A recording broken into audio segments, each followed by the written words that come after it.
আল্লাহর কসম করে বলতেছি, এই কাজ যদি আমরা আগামী 20 থেকে 30 বছরে করতে ব্যর্থ হই, আরো 20 বছর পর আপনি এমন একটা প্রজন্ম পাবেন শুদ্ধ করে সালামটাও দিতে পারবেন না।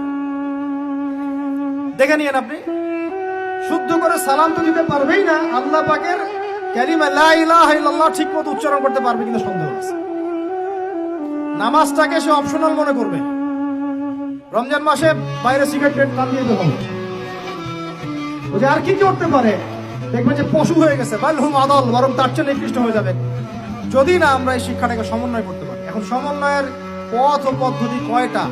আমার ক্ষুদ্র গবেষণায় 3টা। কয়টা ভাই? এটাই শেষ কথা। পথ ও পদ্ধতি খুব কম। কেন কম? কারণ আমাদের কাছে কোনো শক্তি নেই। এখানে বসে অনেক কথা বললাম, অনেক কিছু বোঝানোর চেষ্টা করলাম, এই পর্যন্তই। আমার হাতে কোনো ক্ষমতা নেই, এবং আমার মতো হাজার হাজার আবুল আদনান বা আপনার মিজানুর রহমান আজহারি, হ্যাঁ, আরো যারা বড় বড় স্কলার আছেন, কেউই কিছু করতে পারে না।